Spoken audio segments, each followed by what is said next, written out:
Hi, compliments of the season and a happy and prosperous 2025 to all my viewers and followers. This is a new Nigeria with Wale Oluwade. This is your current affairs program where we critically examine those strategic issues that bedevil Nigeria's developmental aspirations and boldly offer simple, practical, but audacious ideas on building the Nigeria of our collective desires. On today's episode of the program, I'll be dealing with what I've titled The Necessity of a Winning Team, or the Army of Giant Killers. Now, great leaders all have the following attributes: strategic foresight, strategic thinking, 3, excellent teams, 4, personal integrity, and discipline. I'll be focusing today on the absolute necessity of a winning team, or what I titled in another presentation, the Army of Giant Killers. I'll take this short break. When I return, I'll get right into it. Please stay with me.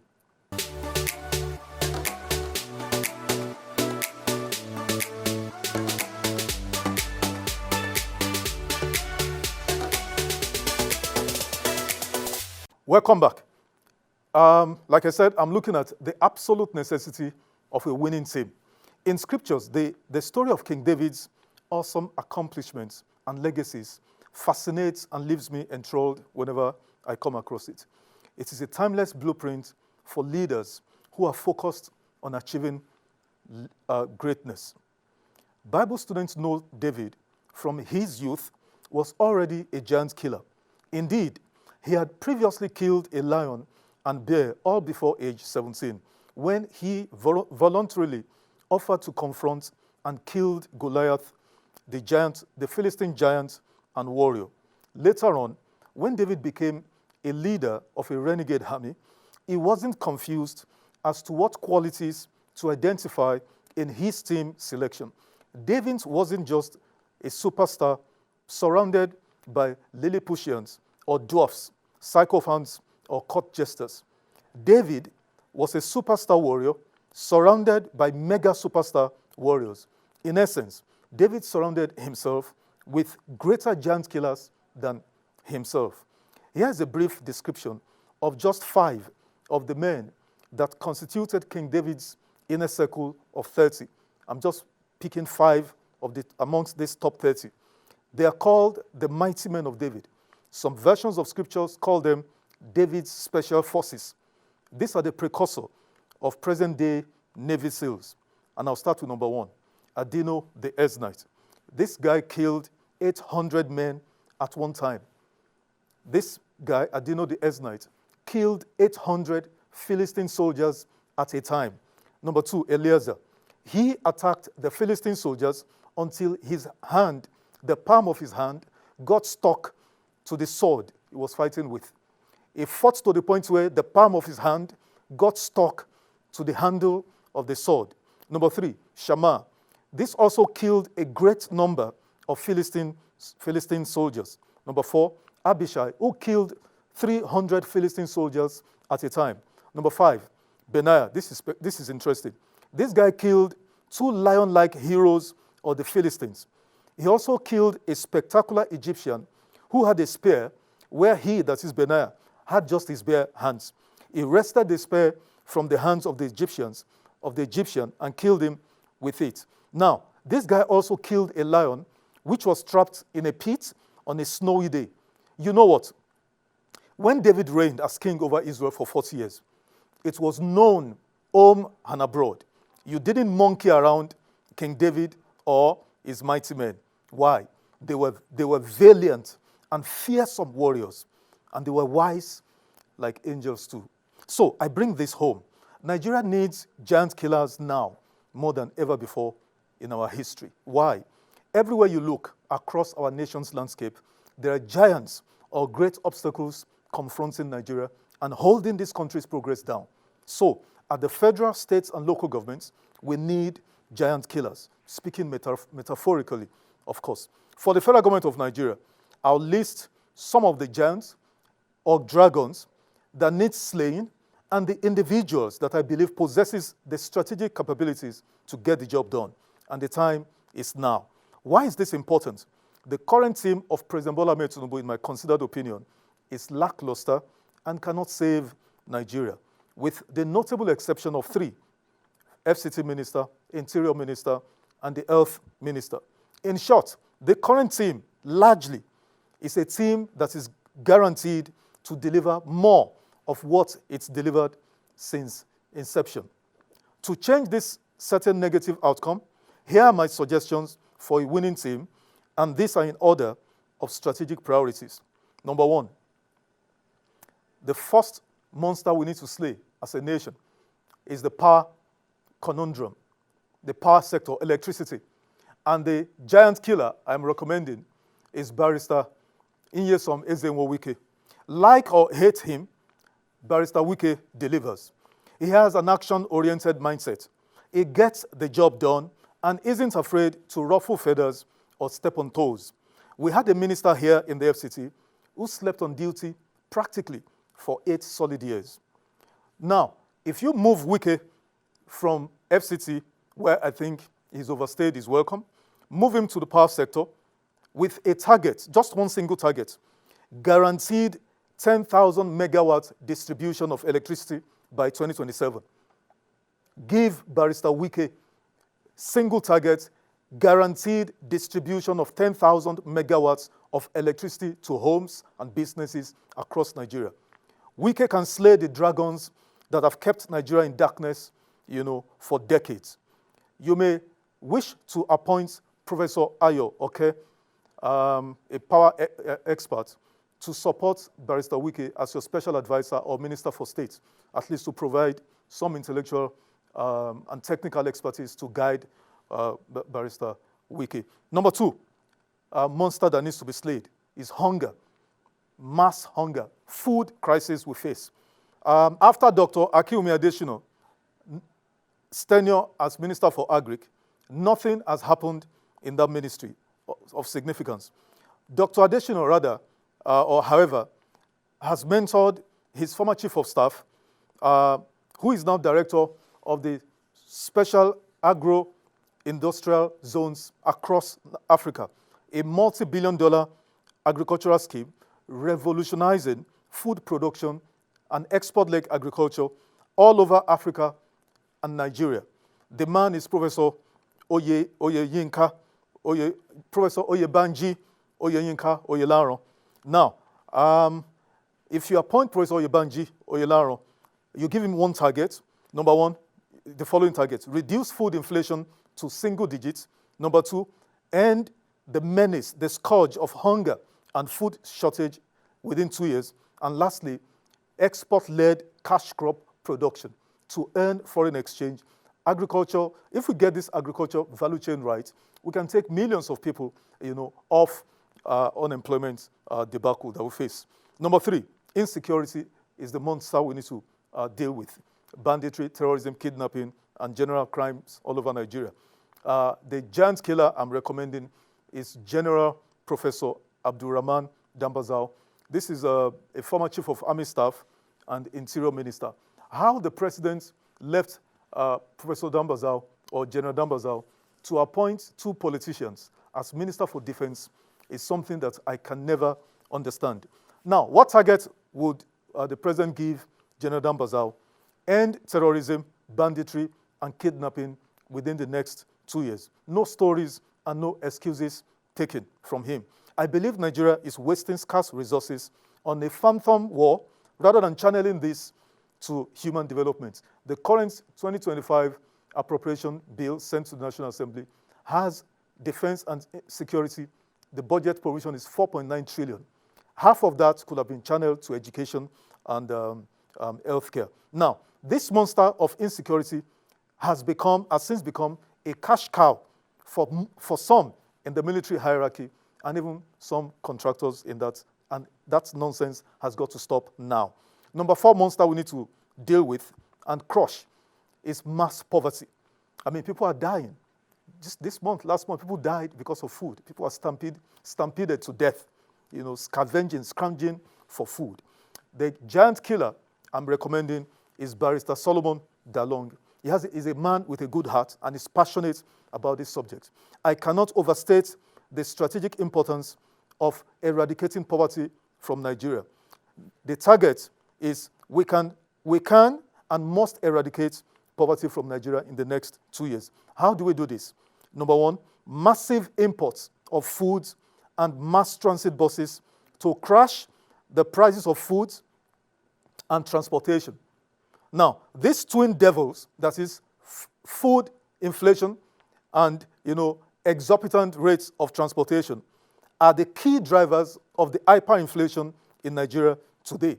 The policy of palliative distribution is a failed policy in my view. So we need to import grains, rice, beans, millet, sorghum, and flood the markets, not distributing palliatives. Flood the markets, bring down the prices of foods. Now, import 5,000 to 10,000 buses, diesel-based or petrol-based buses. We used to have federal urban mass transit, scheme, and then it disappeared. So we need to set that up, revive that, send the buses across Nigeria for interstate, transportation, mass transportation, to bring down the cost of moving persons and goods across Nigeria. Because even farmers can't bring their goods, to the markets because of high rates of transportation. So we need to do that urgently. Number 5, education. That's another monster we need to deal with. Dr. Tunji Alausa, I'm recommending him, he's already there. What's the target for him? Number 1, partner with states to remove 20 million out of school children from the streets. Critically, partner with states to ensure universal access to basic education, that's primary and secondary, and then develop skills acquisition centers across the 774 local governments or 8,812 wards. This must be compulsory. That is, acquisition of basic education and skills, they must be compulsory for every Nigerian.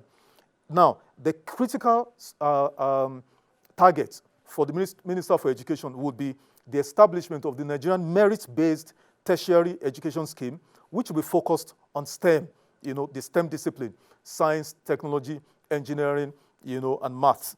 This Nigerian merit-based tertiary education scheme had provided guidelines, fuller details in several is to provide the highly skilled human resource for national economic development needs. Number 6 monster we need to deal with is our fiscal policy management. And I'm recommending Dr. Obiageli, Dr. Mrs. Obiageli Ezekwesili to do this task. Our target will include attain a GDP of $1 trillion by 2027. Number 2, reduce unemployment to single digits. Number 3, diversify economy to an export-driven non-oil sector, especially manufacturing, agriculture, services sector, etc. Number 4, raise critical infrastructure, critical funds for infrastructural development, especially power and rail services. 5 or 6, align our fiscal allocations to priority agenda, especially human development issues. Number 6, eliminate waste and corruption in our public service. 7, demand and insist on efficiency, in our spending, probity and accountability.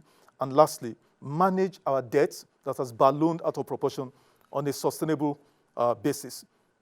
The next monster we're slaying, number 7, is the chaotic or our chaotic macroeconomic environment that is under the purview of the central bank governor. And the giant killer I'm recommending is Professor Kingsley Chinedu Mohalu. And the target to be given to him includes, number 1, reduce inflation to single digits by 2027. Currently, the inflation is north of 34%.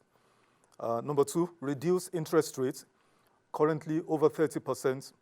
How anybody expects businesses to grow and thrive or industries should manufacture and export remains a mystery to me. So our second target, reduce interest rates to single digits by 2027. Third, reduce FX rates, currently about 1,006 or 1,007 to 800 naira by 2027. 4, ensure stricter oversight of the banking system. Currently, you have bank MDs, running amok, like cowboys, chartering private jets, just living large on depositors' funds, throwing parties and doing all sort of ridiculous, borderline criminal, stuff. So, we need to rein in the excesses of the banking, executives. Currently, what Mr. Olayemi Kaduso and his team in the CBN are doing amounts to drama, a very farcical one for that matter.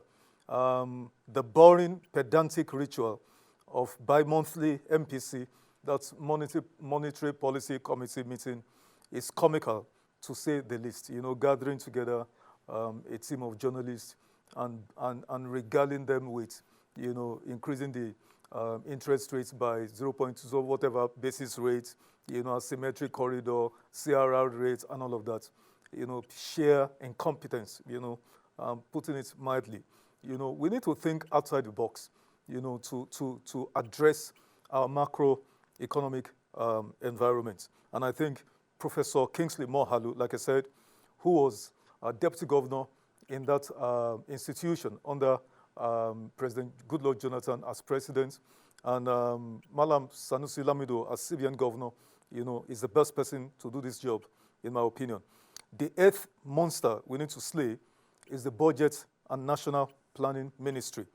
Mr. Abubakar Bagudu, former governor of Kebbi State, does not know his left from right, in my considered opinion. And the giant killer I'm recommending is Professor Uche Uwaleke. He was formerly Commissioner for Finance, Imo State. He is Nigeria's first professor of capital markets development, and a thoroughbred intellectual. Is competent and sound individual. And the target to be given to him is just one, that is, develop a 30-year national integrated economic development master plan and back this up with the appropriate legislation to ensure either the federal governments of the future or the state governments do not go running, in their different tangents. Everybody is pulling together in the same direction. Secondly, the task of this minister would also include to ensure alignment of budgetary provisions, to national developmental goals and strategies. Number 9, the Petroleum Ministry. I think, Mr. President, you do not have the luxury of being president and minister for petroleum at the same time. You have enough on your plate already in supervising and giving strategic oversight to your ministers and other heads of agencies and parastatals than being saddled with the onerous responsibility of being petroleum minister. So I'm recommending Engineer Mele Kyari to be bumped up as Honorable Minister for Petroleum. I give kudos to Engineer Mele Kyari. He's resurrected the dead, as it were, in a manner of speaking, by the successful turnaround of the Port Harcourt refinery, and just a couple of days ago, even the Warri refinery. He's convinced me that he's capable, he's competent, and he's got the heart of doing this. Now, I urge him to, the target is for him to ensure the 4 refineries that belong to Nigeria come on stream and function at optimal capacity. And secondly, and the biggest target, is to ensure increase of our crude oil production to 4 million barrels per day by 2027. Once again, if Mr. Engineer Kyari is a man who toasts, with alcohol, I would have, sent him a bottle of champagne, but I'm sure he's a Muslim. He doesn't do that, but I'll send him his flowers. I'll mail his flowers to his office. He's one of the bright spots in the Tinubu administration. Number 10, the 10th giant that needs to be slayed is the Works and Housing Ministry. And I will retain Engineer Dave Umahi, but I would urge him to cut out the drama and the theatrics, between himself and contractors, and focus on the job. Put your head down and get the job done. What's the target? Fix the major interstate roads, particularly, all the trunk A roads across Nigeria, interstate roads and all of that. Fix those roads and, get the job done. Number 11 is the Transport Ministry. Now, we need to have a renewed focus on rail services development. The most efficient and cost-effective mass transportation, by all empirical evidence, is rail transport system. Now, so we need to connect the major state capitals in all the regions by rail to move people and goods efficiently, cheaper, and safer. Now, if the Lagos-Calabar Coastal Road project at the cost of 15 trillion naira, for which probably over almost 2 trillion naira has been paid. If that project was real, I would be the first cheerleader of Mr. President. But this other road, this coastal road to wherever it is going to, the one from Sokoto, I don't get it. Our focus, should be on developing, an efficient, safe, and cheap rail system to move goods, petroleum products, farm produce, and people, from one point to the other effectively. Number 12, and last one, is what I've called special advisors. Now, Mr. President, you need to have a number, at least 3 or 4 special advisors on strategy and policy implementation.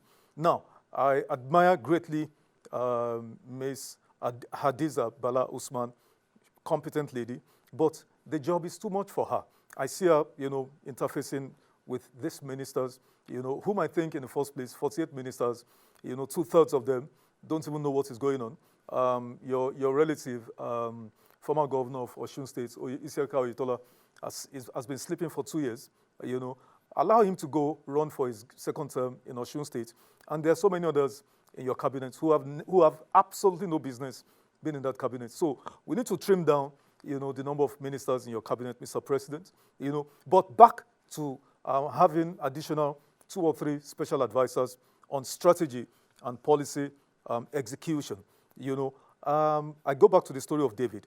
David had 2 gentlemen called Ahithophel and another Hushai. Who were these?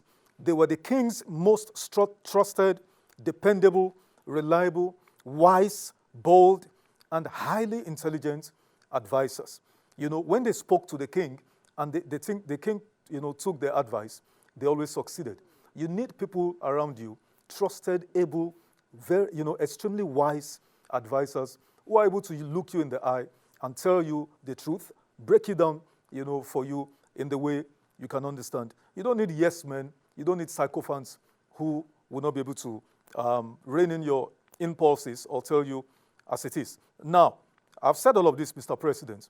This intervention is given from a heart of patriotism. No malice intended against anyone. Of the 11 persons I mentioned, I know maybe half of them, firsthand. I know them very well. But the rest of them, I've never met them. Dr. Mrs. Obiageli Ezekwesili, I've never met her, I don't know her. Professor Kingsley Mohalu, I never met him. Even Barrister Ezemo Nyesom Wike, I never met him. But I believe these are Nigerians who can get this job done, who can help you to attain greatness as president of Nigeria. Nigeria deserves the best brains and people with skill sets to correct decades of egregious misgovernance. For example, Mr. President, airlines don't recruit pilots based on cronyism or nepotism, but purely on merit and competence. Same for your doctors in the United Kingdom and France. I'm sure you don't go there asking for a relative or a friend or a buddy, as doctor. They just present to you the best persons based on merit and competence. This is the mindset we must have towards government recruitment across our 3 different tiers of the governance architecture, federal, state, and local governments. I've done this for the federal government, but I'll spend, the next episodes focusing on the state governments, in the coming weeks. I actually think the state governors failed Nigeria the most. They dropped the ball, and that's why Nigeria, to a large extent, has found itself in the current cul-de-sac where we are. Now, why is recruiting people based on merit and competence an essential factor in leadership? Because in Nigeria's situation, people are dying, people are hungry, are dying from incompetence in governance, and it does not have to be so. I reckon you mean well for Nigeria, Mr. President, but the road to hell, it is said, is paved with good intentions. In this new year, I believe you can rekindle our collective faith and confidence in your government with the above recommendations. I pray, may God grant you wisdom and humility as you give these recommendations serious consideration. Amen. Now, I believe in a new Nigeria, and it is possible. Only if we all do whatever it takes in our power to get Nigeria going forward. Thank you. Now, that's the end of the program today. But before I go, once again, I want to appeal. This is a new year, 2025. I want to appeal to every good, spirited Nigerian who is able to partner with us to sponsor this program. Keep it going. I believe this program is of great benefits to Nigeria. I don't play in politics. This is not a political platform. This is purely developmental. It's purely, intended to address the developmental challenges that confront our nations. I take time and effort, to put this together. Businesses, organizations, advertise on this platform. Let's build the Nigeria of our collective desires. So, as I wrap up, please follow me on my various social media handles, my Twitter, TikTok, and X, YouTube. Subscribe to my YouTube channel so you can watch all the videos that are there. Drop me your comments. I'd love to hear from you, and I'll see you again next time. My name remains Olawale Oluwade. Once again, Happy New Year, and I wish you a prosperous 2025.